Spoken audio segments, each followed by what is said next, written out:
Mga sangkay, alam nyo ba na sobrang yaman nila PBBM? At magugulat kayo sa isang revelasyon niya, mga sangkay. Ito po ay medyo pa lang naman, matagal na video na, no, na nagdaan o nalipasan na po ng panahon, mga sangkay. Pero, ni-reveal niya dito kung ano ang pinanggagalingan ng kanyang yaman, mga sangkay.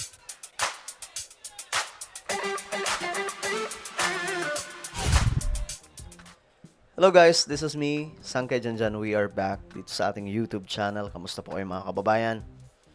At ito pag-usapan po natin ngayon mga sangkay itong revelasyon ni PBBM. Medyo matagal na po ang video, pero i-connecta po natin sa mga kung ano po yung halimbawa nalaman po itong flood control ngayon mga sangkay na nagiging issue. Ano ba, may kinalaman ba siya dito? Pag-usapan po natin yan. Anyway, bago tayo magpatuloy sa mga hindi pa po dyan nakakapag-subscribe, makikita nyo po yung subscribe button sa baba ng video na to. I-click nyo lamang po yung subscribe, i-click ang bell, at i-click nyo po yung all. Sa mga nanonood po sa Facebook, i-follow nyo po yung ating Facebook page. Okay, guys. So, eto kasi ang ganap ngayon. Itong presidente po natin, mayroon pong video na kumakalat. Ito po ay nung 2016 pa pong video. Okay? Tinanong siya kung saan nanggagaling yung kayamanan niya. Bakit ganun kataas yung kanyang salin, yung nakita ng gobyerno o pinakita niya mga sangkay. Kasi ito si BBM masyado po siyang open pagdating po sa kanyang salin. Ngayong taon po kayo ang pangatlong pinakamayamang senador sa inyong Statement of Assets. Pangatlong pinakamayaman. 2016, pangatlong pinakamayamang senador. At hindi po yan, mga sangkay. Senador pa lamang, so bakit? Liabilities and net worths na 200 million pesos. 200 million pesos. Samantalang noong 1992 po ang inyong net worth ay 600,000 lang bilang congressman. Ang laki ho ng inilaki. Saan galing ho ang kayamanan? Eto. Saan ho nanggaling ang kayamanan? Ganda ng tanong, mga sangkay. Kasi magigets siya to ngayon, sigurado ako kung bakit ganun kayaman. Marami diyan ay na yung mga asset na naipanalo namin sa mga kaso. Okay, mga asset na naipanalo namin sa mga kaso. Sobrang daming kaso nila BBM, 'di ba? Nila Madam Imelda Marcos. Pagdating sa pera kasi meron po silang hindi maipaliwanag na kayamanan na kahit pagsama-samahin ang pera ng buong Pilipinas, barya lamang. Ganun po katindi. Kaya nga po si Donald Trump, di ba? Tropa niya si Imelda Marcos. Negosyante po yun. Kasi nga po, alam niyo naman siguro yung kwento about sa Marcos wealth, di ba? Alam niyo naman siguro yan. Yung mga Marcos loyalist, alam po yan. Mga sangkay, yung kwento about sa Marcos wealth. So, kung ganito kayaman si PBBM, magdanakaw pa ba siya? Di ba? Bariya nga lang yung pera ng Pilipinas sa mga Marcos kung tutuusin Kaya't naman mga lupa, mga iba't ibang asset, yun ang nagdagdag. Kung mga lupa, mga iba't ibang mga assets daw po, yun daw po yung nagdagdag. titignan nyo yung pinakauna kong salin, ay may malaking bahagi doon nakalagay undetermined. So, hindi pa po, kumbaga, sa salin na yon hindi pa po malinaw kung saan nanggagaling itong pera. Dahil nasa korte pa. Nasa korte yung pa. iba doon na-resolve na, kaya kailangan ko na ilagay sa salin ngayon. Dahil nakapangalan na sa akin. So ito ay mga kasong na ipanalo ninyo. So hindi ito pinaglaban ninyo sa korte. Hindi ito nakaw na yaman. Ay hindi, maliwanag na maliwanag. Nandiyan naman sa salin ko, siguro lahat ng tao na naghahanap ng ganyang klaseng katiwalian, tinignan na yung salin ko, maliwanag naman yung salin ko. Kahit yung mga gustong bumatikos, sinasabi nila yun ang pinaka-kompletong salin sa lahat ng mga opisyal na, Kita nyo? na nag-file ng salin. O ngayon, mga sangka, eto, magugulat kayo. 2016 po yan, di ba? Ngayon, noong 2024, naglabas si PBBM ng kanyang salin. Alam niyo kung magkano?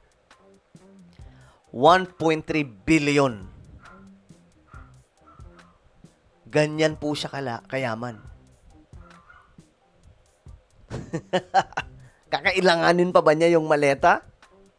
Guys, at that time, wala pa pong issue ng mali-maleta. 'Di ba? Mga sangkay. Ganun kayaman ang ating presidente. At saka kung galing sa maleta yon, yung 'di ba, yung sinasabi nilang korupsyon sa flood control, hindi niya po ilalagay yan sa SALN.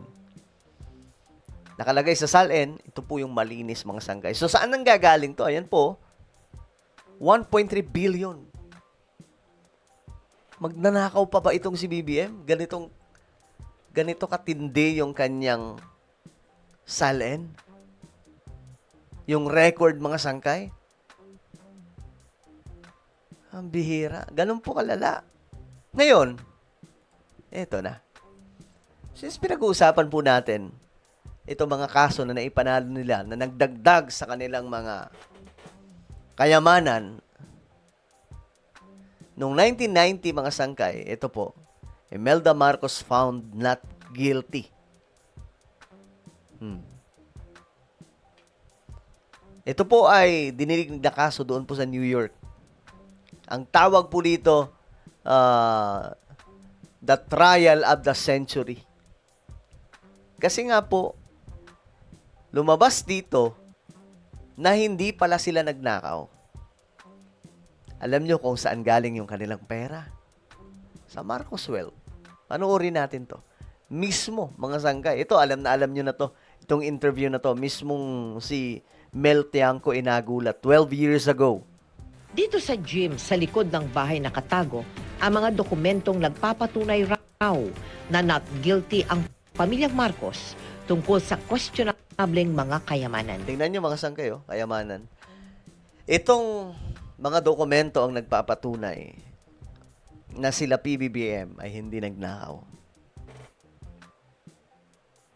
Andyan na po yan yung mga about sa Marcos Gold, Marcos Wealth, lahat mga sangkay nandito. At nagulat pa nga po si Mel Tiangco dito nung makita niya yung isa pa lamang pong dokumento na bilyones na po yung laman. You're entering. Grabe Bagong lipunan gold bullion certificate. Kaya hindi maipaliwanag Kasi nga po, yung pera nila, pambihira yung pera ng buong Pilipinas, barya lamang para sa mga Marcos. Ito nyo, Pambihira. The documents of the trial of the century. Oh. Here. 170 banks that Marcos deposited money on. 170 banks na nideposit ni Ferdinand E. Marcos yung kanyang kayamanan. Ganong katalino si Apo Lakay. Kaya lodi po ito marami.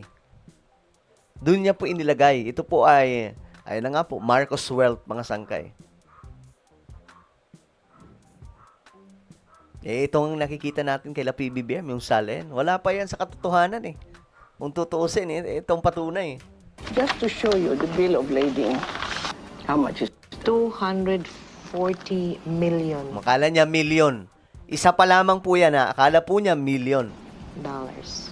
Oh my goodness. Is it million? Billion? billion? Billion? Tingnan niyo yung reaksyon niya.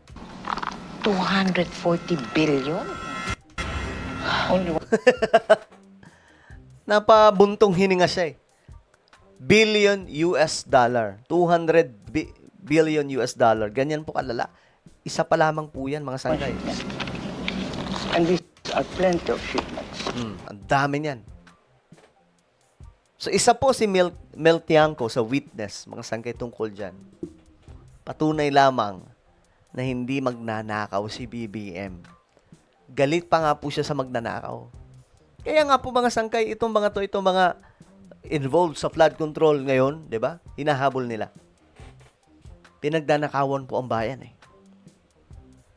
At sa mga nagtatanong na magnanakaw pa rin si BBM, no guys, aanhin pa nila yung pera ng Pilipinas. Wala pa nga po sa katiting yun Barya lamang po ang pera sa Pilipinas para sa kanila, kung tutuusin. Ito rin si Mel Tiangco, yung reaction niya. Napabuntong hininga siya. Napatigil po siya eh. 'Di ba? So, itong nakita po natin na net worth ni PBBM na 375 billion pesos. Wala pa po ito mga sangkay. Kasi, yung nakita nga po natin dito, di ba? Pinakita ni Imelda Marcos, 200 billion mahigit. US dollar po yun. Sobrang dami po niyan. Di ba? 300,000 mahigit na documents po ito. Alright? So, ano po ang inyong opinion, guys? Tingin nyo ba magnanakaw pa si PBBM sa barya ng Pilipinas? Comment down below. Meron tayong YouTube channel. Ito po ay Sangkay Revelation. Hanapin nyo po ito ngayon sa YouTube. Kapag nakita nyo na, i-click nyo po yung subscribe, i-click ang bell, at i-click nyo po yung all. Ako na po ay magpapaalam. Mag-iingat pong lahat. God bless everyone.